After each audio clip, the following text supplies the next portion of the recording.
following parts will be installed in future episodes. Okay, the first two boxes here are rubber brake lines for the back of the car. There are actually 4 back there.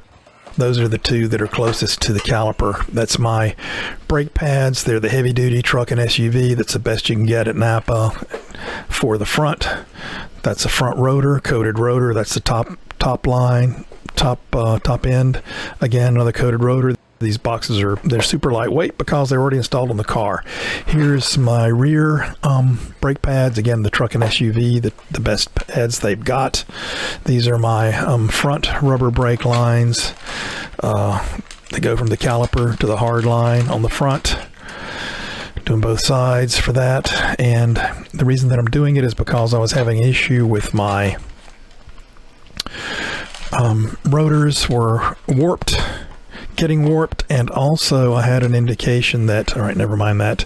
Here's and I'm changing the front calipers as well because I thought it was either my caliper or my brake line on the front, and you're supposed to change those in pairs, so I'm just doing both sides. But I think my driver's side was getting a little heated up, and that has caused the driver's side front disc rotor to warp.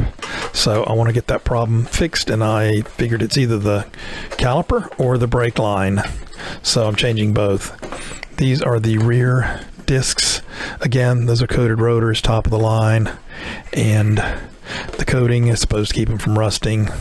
Kind of works. All right, now this is one of those while you're in theirs. These are the Moog sway bar end links for the front. They are greasable.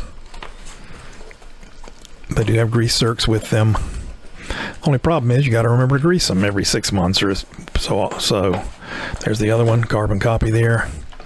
And this is the rear sway bar end link.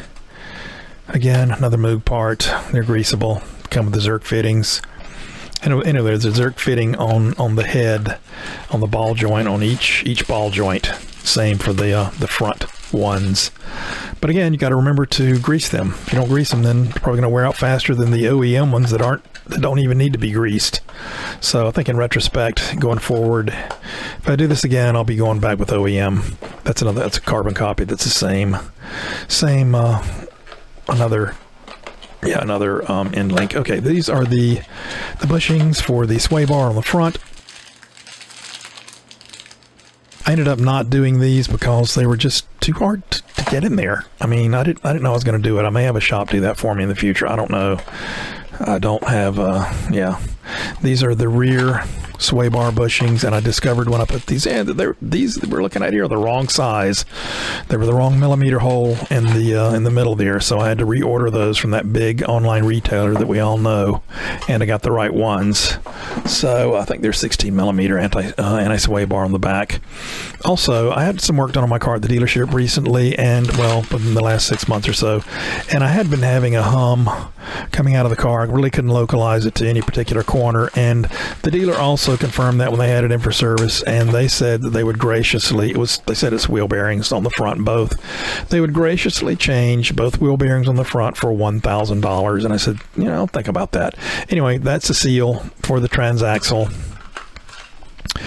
Yeah, that's where the CV axle plugs into the transaxle transmission. And this is a Napa CV axle for the driver's side.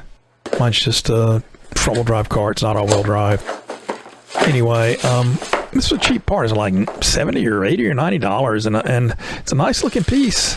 But I ended up not putting this on. I ended up getting the Mopar part, which was 3 times the price at like $300. I just did not want to risk having to deal with any vibration. If you watched any part of my channel, I hate vibration.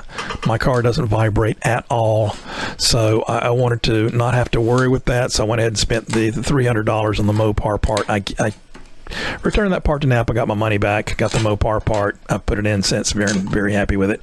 So no vibration. And these are KYB struts. They are quick struts or complete assembly. This is the rear It's got the spring and the strut cartridge and the mount. Everything is included. I love that about this car. I don't have to worry about changing the coil spring separate from the strut. I love that.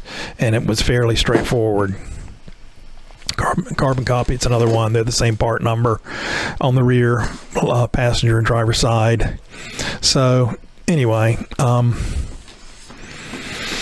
yeah, and these were fairly reasonable priced. I mean, I looked at the Bilstein. I couldn't find a Bilstein, and of course Coney is just, they're like $1,000 a corner, and they don't even make it for this car. So these, I've been more than happy with these once I got some problems sorted out.